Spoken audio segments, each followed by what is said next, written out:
Man, oh man, what can I say about this first day, huh? It's already left a big impression on me, and I think it will only get more upcoming days.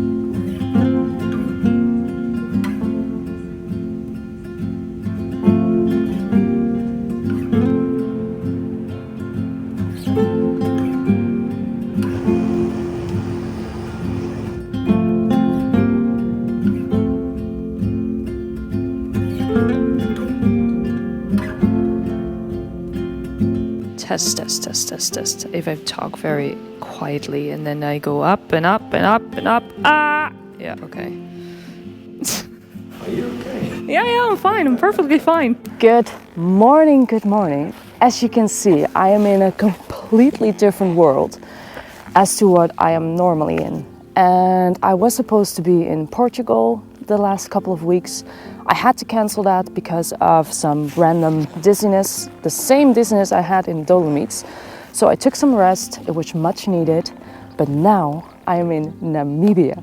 I met Dirkie, you will meet him later, at the MaxlRIDE event in Germany.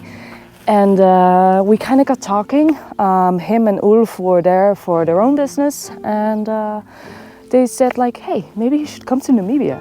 We can use a photographer. So guess what? I'm here and it feels surreal. I will try my utmost best to create a YouTube series or at least an episode, because I just want to show you all the good things here. But it very much is a job while I'm here. So fingers crossed I can just combine a thing or two. They have the T7s on which they will need to get content to promote it on their social media channels, on their website, etc. So I'm gonna help out with that, and yeah, perks of the job is riding it myself. We are going up north for a few days, down south for a few days, and if we have some time, I will be spending some time on a KTM 500 in the sand dunes. Now, that scares the living shit out of me, but at the same time, I'm like, I'm here, I need to try this. Let's get on the road, off the road, and we are now in Walvisbay at the Untamed Motorcycle Tours headquarters, and I will try to show you everything we encounter. So stay tuned and let's go. There in the back, you can already see the dunes. And yesterday we had a short ride to the Salt Lakes, just outside of Walvisbay, where all the flamingos walk around, and the soft afternoon lighting hit the dunes in the distance, and it was yellow, pinkish, orange. So I cannot wait to see the, well, for me at least, what I've heard, the famous sunsets of Namibia. It's gonna be awesome. It already is, but it's only gonna get better. And like Dirkie said yesterday, the north and the south are so different, so I cannot wait to show you those differences.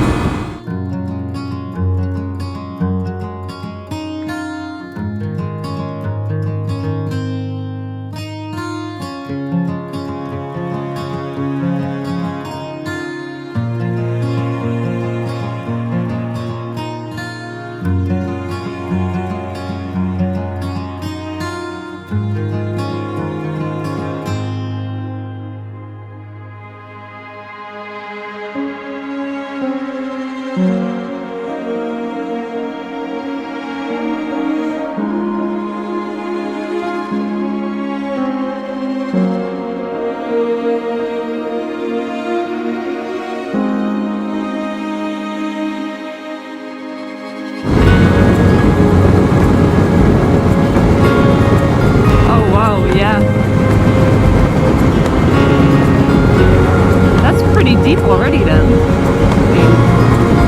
Yeah, some remains. Is there is there like a idea of how many shipwreckages are here.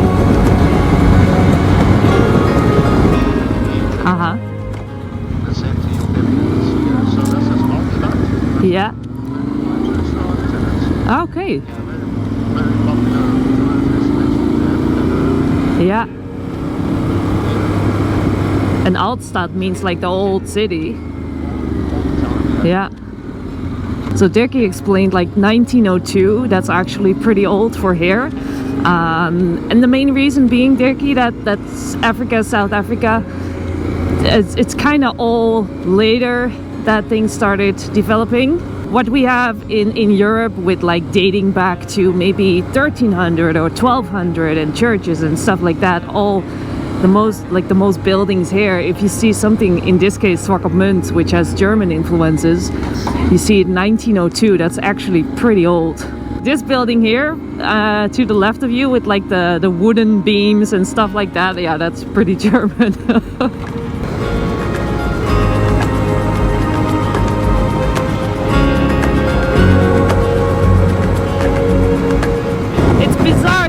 For him it's normal, but it's bizarre to me how much space there is here.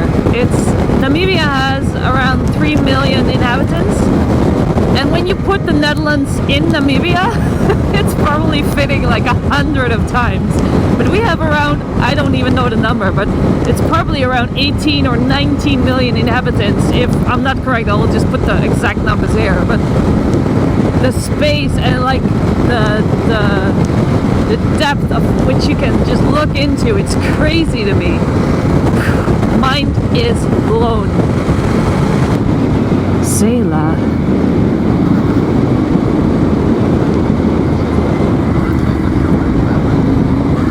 Yeah, exactly. I mean, the salt does its job pretty fast. Oh wow.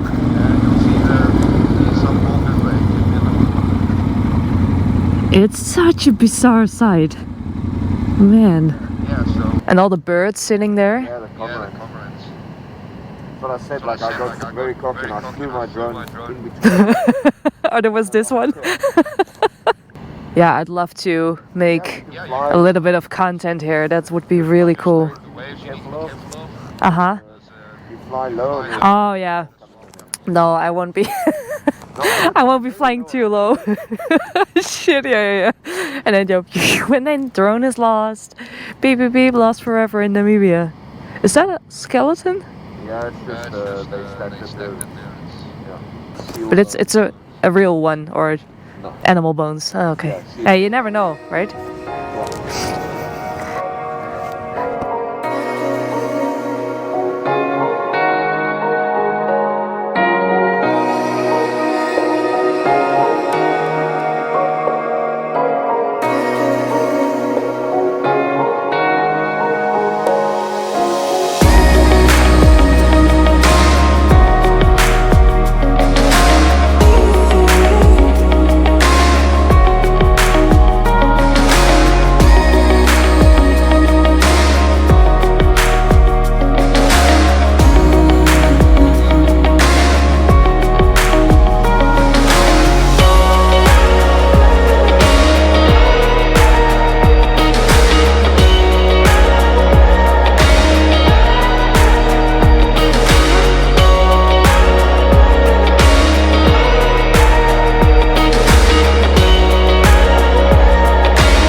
is Dirkie. I am Namibian, and I started this company, I would say, about a year and 9 months ago. So I have a big passion for my country and for off-road riding and adventure and just plainly like living life to the max. Bought a fleet of adventure bikes, and I have a fleet of off-road bikes, so that we can really give people the full experience in Namibia. And even though we're a desert country, it's super diverse. So it's not just dunes, it's not just soft sand, it's a bit of everything.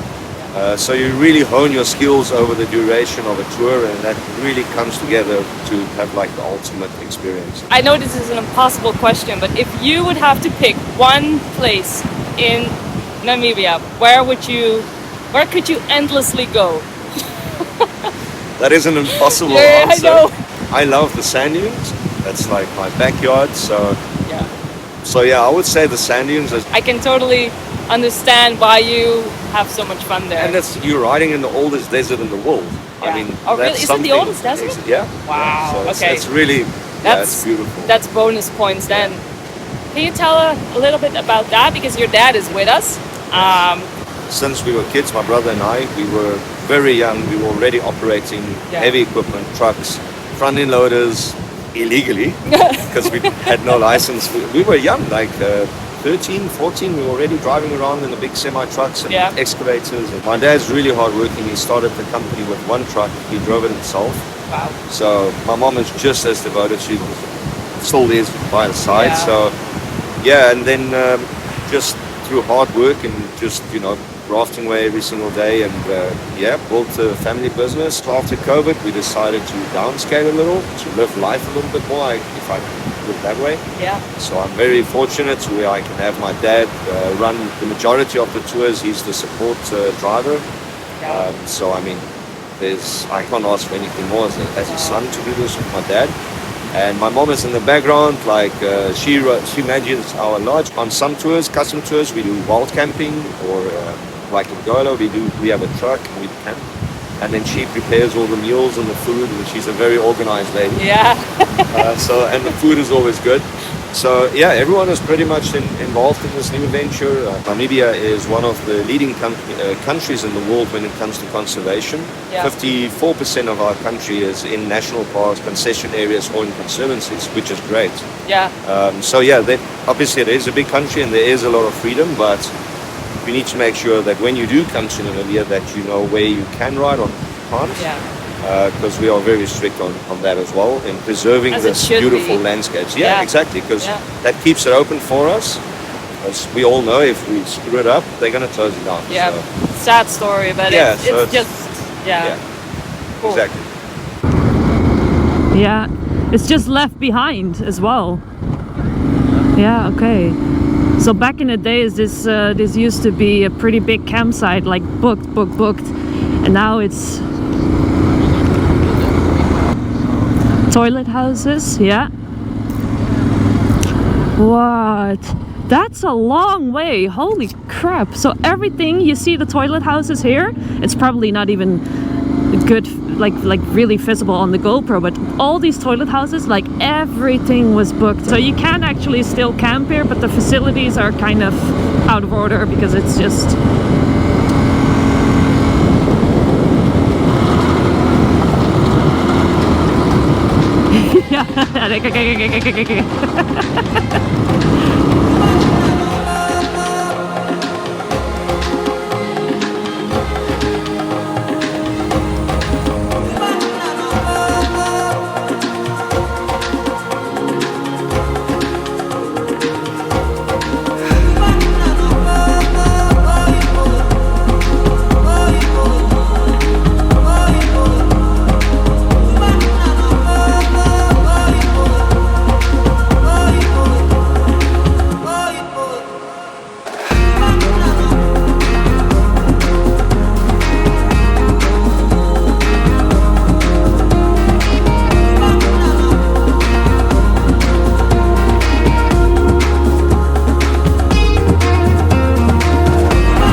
smoothest part of the journey, so has to be a little bit in there.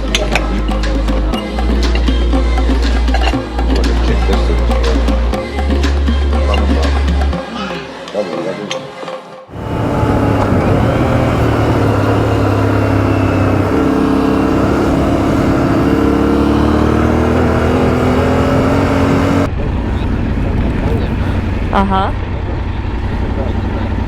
It's just layer on layer, or... That looks insane. Where does the pink color come from? Do you know? I think it's a plankton or... Ah, just like that the flamingos turn pink because of the... But the salinity here is so high, it pushes up from under the ground. So that's all the white lines you see in the... Oh, you can see really well what the salt does. This looks crazy. All the... Is that solid or foam? It's salt. Yeah. Yeah, solid salt. But like the ground is so solid as well. Cannot even push it down, huh? Yeah, you can see all the reflections under the water.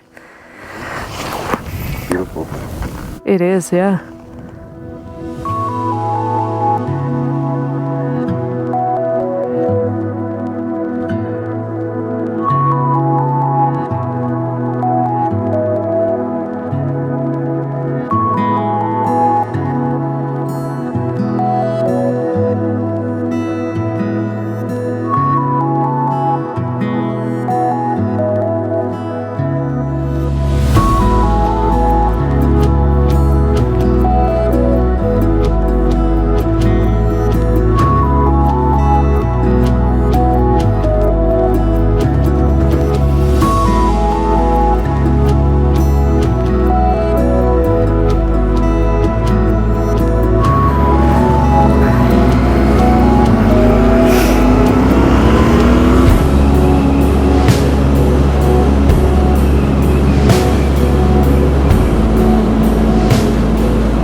Oh, nice. Nice touch with the entry being 2 seals cut out the rocks. What? Oh, wow. He's explaining that the last time that they were here, they spotted whales, but also elephants. So that it was kind of unreal to spot those 2 big mammals. Man, can only imagine what that must have looked like. Ah, okay. Oh, the elephants was not here.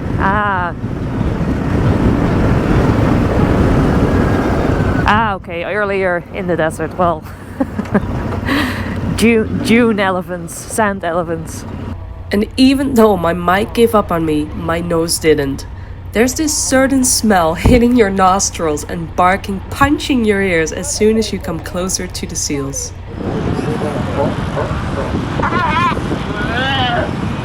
One with a broken, looks like a broken head, just like hungover. Dead.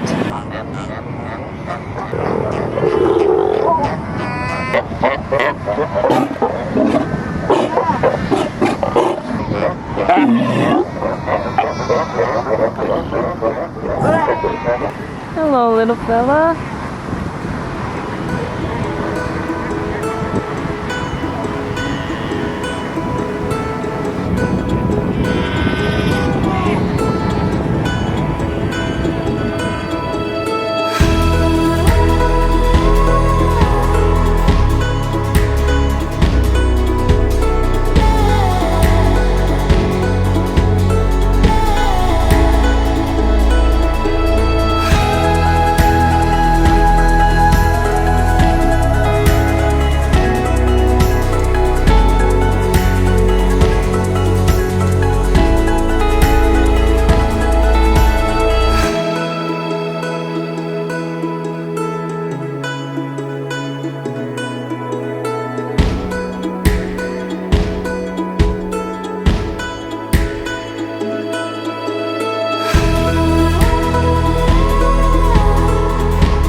After spending some time on a bit of coast and leaving the smelly but very cute seals behind, it was time for the next task, looking for a campsite for the night. Like you've maybe seen by now, it's long stretches of road, but don't mind me enjoying the fastness of all of it.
What can I say about this first day, huh?